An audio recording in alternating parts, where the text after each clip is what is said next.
My son just went on a business trip, and I'm stuck with my evil daughter-in-law. Guys, I'm gonna tell you one sentence before the story starts. It's absurd. Here it is. My daughter-in-law tried to send me to the old age home. I'm in a situation that gives me goosebumps. Long story short, I've had a strained relationship with my daughter-in-law for as long as I've known her. Our thoughts are radically different, and sometimes I even think my son sought her just to annoy me, as a sort of revenge on me, although nothing could be further from the truth. I get along very well with my son, and I would dare say that the upbringing I gave him was excellent, so imagine my face when he comes home with a girl with green hair, several piercings, tattoos, and a personality as outlandish as today's pop singers. She always objects to whatever I say and refuses to talk things through, just as I refuse to try to understand all the justification she makes for any simple things in this life. Though I have thought that she was against it. Anyways, she works for an NGO. An NGO that specializes in dealing with older people, and I know that she's talked to my son about me, certain things, about her job. She's a specialist in denigrating older people, I'll tell you that. I know that deep down she thinks we're useless and deserve to disappear prematurely from society. You don't know how much I wish I was lucid enough to see this day when she too would go through that ravages of age. And she has talked to my son about leaving me in a retirement home, to be with my, quote, peers, even though I have a desire or need to be in such a place. I mean, I have nothing against those places. They're quite necessary for families who need their older members to have more private care, but I'm still in a position to enjoy another decade by my son's side, and even to be able to help them with any grandchildren they may want to give me. Although being her, I'd like there to be no grandchildren involved. The problem here lies, realizing that I haven't told you yet, is that my son has just left for a trip to a country in Africa. I can't quite remember which one, and I'm left alone with my daughter-in-law. Let's see. We haven't often lived alone together on our own, but now that we'll have to for almost a month, and we've barely been here a week, and I can't stand being here anymore. Even considering going to one of my sisters, though they live in another state, hours away from here. Apparently, we cannot communicate with my son except through an internal network that only the organization where my daughter-in-law works has access to, so she only talks to him when she's at work, and meanwhile, I have to endure at home worrying about my son receiving any news about him through his wife, who sometimes only limits herself to, "He's fine," or "Nothing interesting happened." My son is in another continent, for God's sakes. I need to know more details about how he is, not a "he's fine." Not only if he's alive or not. I've tried to talk to her about it, but nothing. It's like talking to a wall. That's why I've decided to come and tell you guys about this, because I don't have anyone else to speak to. It's very frustrating because of the lack of empathy in the situation. For somebody who works with older people, this woman does not have the slightest sense of helpfulness. I can't conceive of the fact that she has that job, and I've gone so far as to overstep the line of, if it makes my son happy, I'm happy. Update number 1. This is beyond outrageous. I'm writing to you guys from a retirement home as I was brought here against my will. All thanks to Miss Daughter-in-Law of the Year. First, she denied me information about my son who was on a trip. Second, she told me that they've both decided to put me in a retirement home since my son's trips are going to be more frequent from now on, and they want to, quote, me to have the care I deserve, as if I were somebody with some special condition, which I'm not. Imagine being at home like any other day and suddenly being told, others have decided to move you. Don't you think you would feel terrible? Now imagine that some of the people who made that decision were not even present to tell you, and to be told by a person who you almost could be said you hate. With a situation like that, I should not be taken to a retirement home, but to an insane asylum, because I will stop in madness at any moment. My son has given me no sign of life, and now I'm finding it much more difficult just to contact him. The last I heard from him, the day they moved my things to this place, was that his trip might take longer than he thought, so I could go a whole season here without hearing from him. That's what hurts me the most. To be honest, I've asked for help in contacting my son, but I still fall into this miscommunication thing that only allows my daughter-in-law to be the one to hear from him. On the other hand, if I start thinking about the retirement home, I have mixed opinions. Let's see, I never imagined myself in a place like this. In my family, we have the fervent belief that parents and grandparents should remain united to the family until the end, because we always have a good health or a member who can take care of the others. The one who poisoned my son's head was that woman, his wife, who hardly knew his grandfather because he was left in such a place since she was little and spent his last years there alone. I don't want the same fate. The place is brilliant, although sometimes the sweet smells can be a bit repulsive. I am one of those privileged ones who get a few hours in the morning to go out to the courtyard for fresh air, but since I've arrived, it's only happened about 3 times, as we're in the rainy season, and we're not allowed to do that. As far as meals are concerned, they're okay. I don't have much to complain about, except for the salads, which somehow manage to make them taste bland, as if it's the rotten lettuce. They lack of touch, salt, which is forbidden in very high doses for some tenants, and therefore we all pay for it. I've talked to people in the complex, and they all tell me that being there is not as bad as it seems, but I've made friends with a couple of ladies and a man who say that they're going through a similar situation to me. It fills me with so much regret when they tell me how their families threw them in there as if they were nothing, just a waste of air, and that at literally any moment they could die away from the people they lived in a lifetime with, surrounded by strangers. That could be soul-crushing for anyone. Sure, they are much older than I am. There are more than a couple of residents who are already over 100 years old, and one of them is the saddest case, as his family has not visited him in about 8 months. But it's still not what I'm aiming for in my golden years. I haven't even been able to hold my grandbaby in my arms. I asked the nurses to notify me when my son comes home, as they make a weekly call to check on my family. In other words, for 7 days I was adrift as to how my son was doing and did not even think that my daughter-in-law would come to visit me of her own free will. I managed to get access to the internet to write these things, telling them that I use writing as a way to release tension, let off steam, and because it's been my hobby for years, they still tried to get me to switch to pencil and paper. But considering the problems arthritis could bring, it's better if I just stick to the method I was most comfortable with, behind the keyboard. Update number 2. Hello, I hope you're all doing very well. I'll get straight to the point, as this is the only way I can purge my emotions. I've begun, at this age, God blessed me, to experience depressive symptoms as a result of what's going on. I may be a part of a bigger plot by my daughter-in-law, who wants to get rid of me one way or the other. I've not even written again for fear that it'll create more depression. The nurse tells me that my son is still not back, and it's been more than a month and a half. Although I've recently received some curious news, such as my daughter-in-law showing up from time to check on me, which I find strange since she may call to see how I'm doing as well.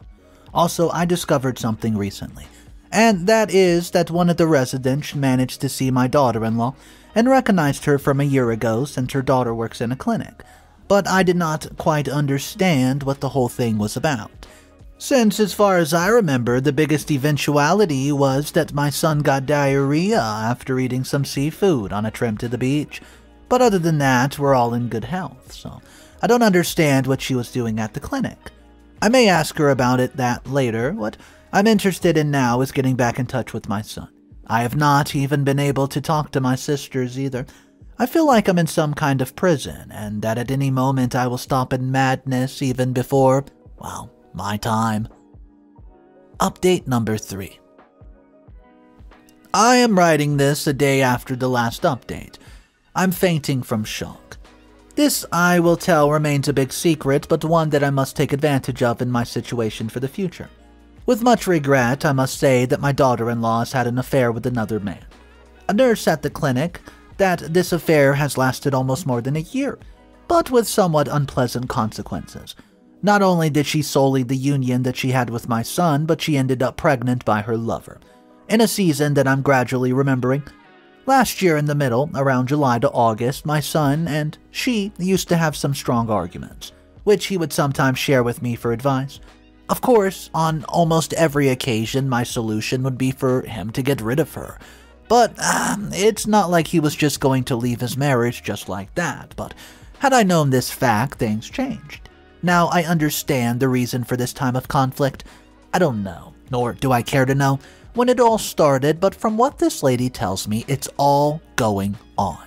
She knew about it because her daughter works at the clinic where apparently my daughter-in-law not only met the guy that she's secretly dating, but it was there that she had, gotten rid of the baby a few months after being pregnant. The woman who told me all this sometimes used to visit her daughter at the clinic, and there she saw my daughter-in-law seeing that nurse guy. It was such that the relationship was an open secret within the clinic, and it's believed that getting rid of the baby was performed there, with the help of other members of the medical staff. Of course, this kind of information has yet to be confirmed, as it's taken time with a pinch of salt due to its sensitivity. I may even be a part of another older women's senile dementia and not know it. Still, whether it's true or not, I have to discuss it with my son, as it would be too much of a coincidence if it were not. The problem is getting out of here so I can contact him. I have to find a way to be able to live freely for at least a day. Either that or I contact someone else like my sister. The internet access we have is very limited, and I can't do it through this page because of the security and policies. Yeah, it's a shame. Social networks are forbidden, which complicates the task quite a bit. But anyways, I can't help but think that this deception may come to hurt my son more and more, and that's why he deserves to know. I mean, how long would that woman pretend to see his dumb face? I may sin as a gossip, but I would do that and more to be able to be with my son again. What's more, it would even feel like a well-deserved revenge. I've always said it. God works in merciful and righteous ways for the good, because I feel that everything is to achieve justice. First, I should mention that none of this would have been possible if not done something naughty before, and that is I borrowed, slightly without consent, one of the photos of the caretakers of the retirement home, where I was able to dial the only number I knew, which was that of my old home. And I say God is great and mighty because I got an answer from none other than my son. 2.5 months since I last saw him. I quickly told him where I was and to come and get me ASAP, but without telling his wife. He was very, very confused, and more so because I told him that I did not have much time to talk to him. He panicked just thinking about what would happen if his wife had answered, or if no one answered. I hung up and left the phone in the woman's purse, leaving as if nothing happened. I was in her office talking to her, but she went out for a moment, leaving the phone on the table, which was when I took the opportunity to pick it up, but not before deleting the call history. It was perhaps the most technological detective-esque moment I've ever had in my life. In just half an hour, the longest half hour of my life, my son showed up, worried and making a fuss inside the facility. When they let me see him, he ran to hug me, and that's when we started talking. He heard everything that happened, and I knew everything that happened. Apparently, he had been back in the country for about a month, and since then, he had been wondering what happened to me. It turns out my daughter-in-law, his wife, that harpy, had told him that I was indeed in a retirement home, but that I was in no condition for visitors. She used her knowledge and influence from the organization where she worked to put together an elaborate plan to keep my son and me apart. It seems to have worked quite well because for a month I thought my son was not in the country, and my son thought I was not in a position to see him. He told me that he cried several nights in regret for not treating me better or whatever, and that's when I told him not to apologize because there was someone to blame for all of it. It was a moment of revelation, where he finally realized what kind of person his wife was, but the story doesn't end there. It was then I told him that the whole thing about his cheating wife and the, getting rid of the baby issue, I had to say it carefully so as not to hurt him too much. Until the last second, I was hesitant whether to mention it to him or not, because the thought for a whole month that his mother was in a bad state was horrible in itself. Now he had to face the bombshell of this information, and he came to take those words with caution, but the more he thought about it, the more he understood that it all made sense. Because of some things I did not know about to happen last year, he told me about them, and now the infidelity issues made more sense. So, we had to see how we could act from now on, and First, my son said he wanted to confirm some things, so he went to the clinic to corroborate about losing the baby. Of course, that was very risky, but as I told you at the beginning, everything is perfect in God's puzzle. I say this because when my son went, arriving almost on the run, he asked for his wife's records, but there was nothing in the site's history that could assure him that it had indeed happened. Devastated, my son was on site asking the staff about it, but everyone kept telling him the same thing, that doing that kind of practice was not only illegal, but could put the clinic itself at risk. But then a nurse showed up and asked my son's name, and when he told her, she pulled him to the side. Well, it was then he told her everything, absolutely everything, about getting rid of the baby and his wife's history of infidelity. He told her all this because some time ago she went out with my daughter-in-law's doctor lover. But he rejected her because he was with my daughter-in-law, precisely. And that was why she had to put up with the playfulness that they both had, is that she knew about getting rid of the baby. Well, being a clandestine operation around here that few even knew about, she was celebrating that she could finally tell someone, as she had kept the secret for the whole year, but the appearance of my son was proof enough to say it out loud. Only my son did not take it well. He started to make chaos in the compound, and security had to get him out because, well, if not, something serious would have happened. I know this because the lover appeared out of nowhere in the hospital, even though he had the day off, and when my son saw him, it was hatred at first sight. On my side, I'm still in the retirement home, since my son told me, with all the shame in the world, to say, well, I need to stay here at least another week. Because he was going to talk to his wife about the whole thing, and I don't know how it'll turn out, but I hope I can come out of this okay. How do I take all this? Well, as I once said, it's a divine justice, and a mother's eye is never wrong. So when I told my son that this woman gave him a bad feeling, the best thing to do was to listen to me, to avoid all this conflict. But now we're at this point where I spend my nights thinking about what new update my son will have regarding his problem. Suddenly, sleeping here now has become a little more comfortable, knowing that my days in this compound are numbered. When I told the lady who revealed to me the truth about what happened, she asked if at any point I had named her, but I told her no. And what's more, that my son was not going to mention names during the entire story. Neither mine nor the nurses, who ended up confirming everything to him. As a side note, I will only comment that I don't have much time left in this place, as my son promised me that whatever the outcome was, he would be looking for me next Saturday to return home, and that hopefully his wife is no longer there. Whether he has forgiven her, or if it's all turned out to be a lie, or if she managed to manipulate him again, I'm staying here to live, partly because of the shame of having such a weak son.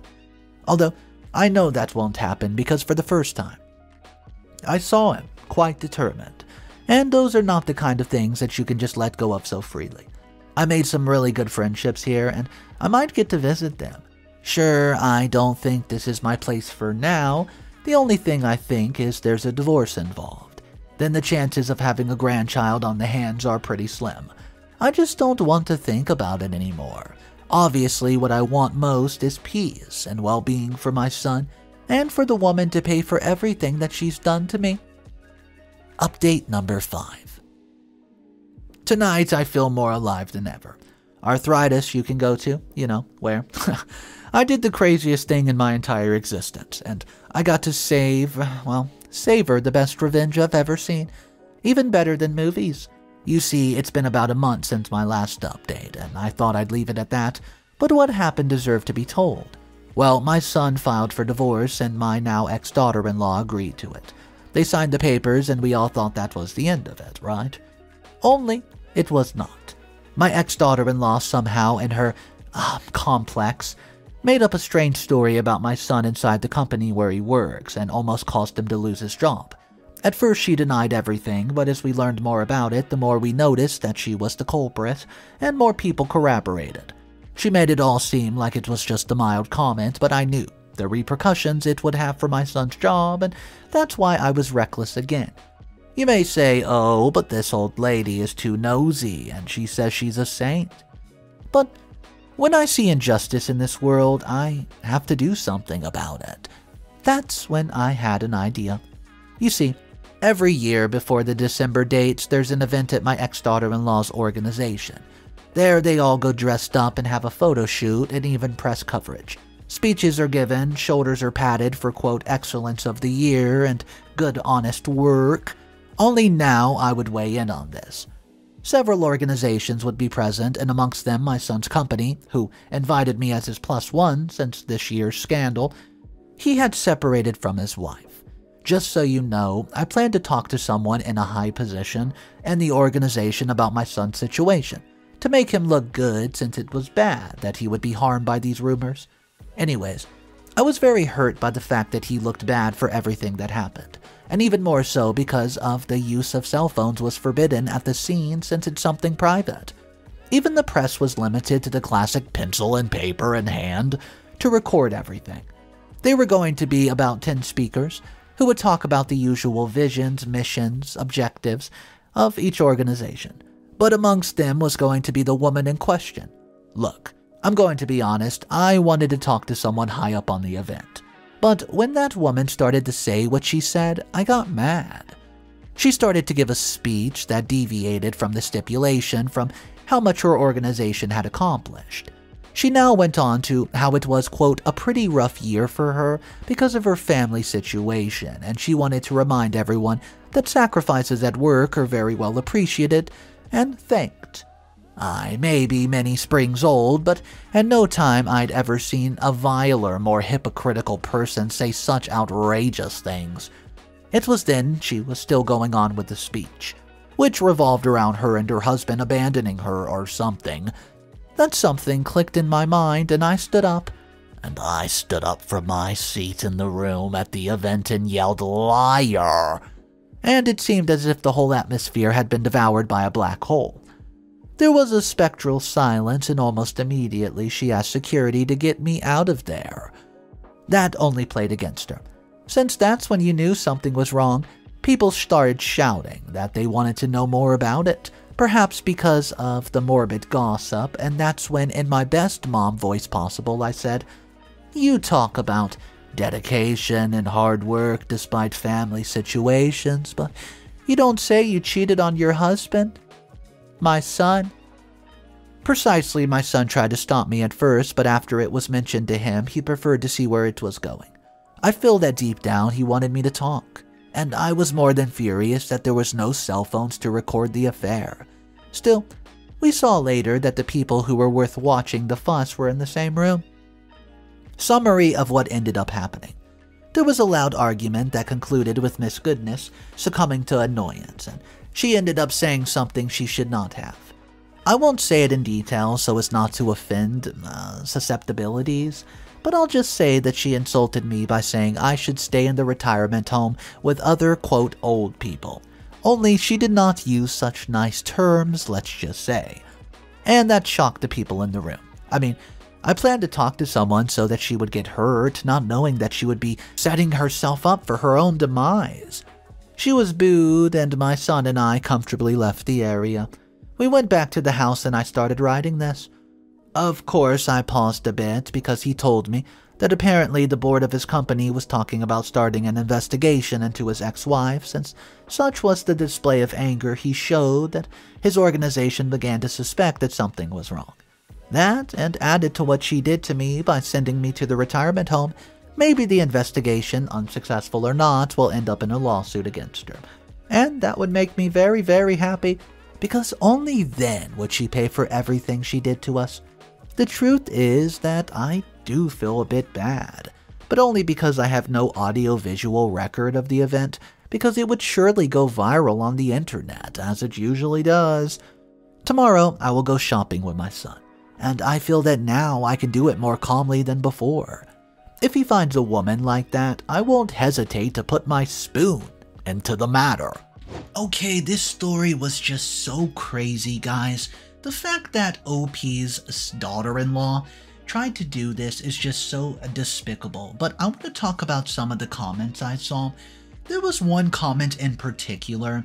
It said, they don't blame the daughter-in-law. Who they blamed was OP's son. He was not doing anything that he should be doing. He was unreachable, he wasn't really looking for his mom. If he was so upset like he claimed to be, why didn't he go out of his way to go make sure that his mom was okay and just see what was going on? And yeah, that comment does kinda make sense, but I still have to blame, number one, the daughter-in-law, cause come on guys, she was crazy.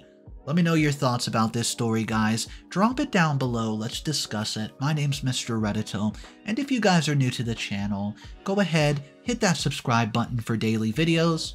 I'll see you tomorrow, and just remember, it's cool to be kind. Peace.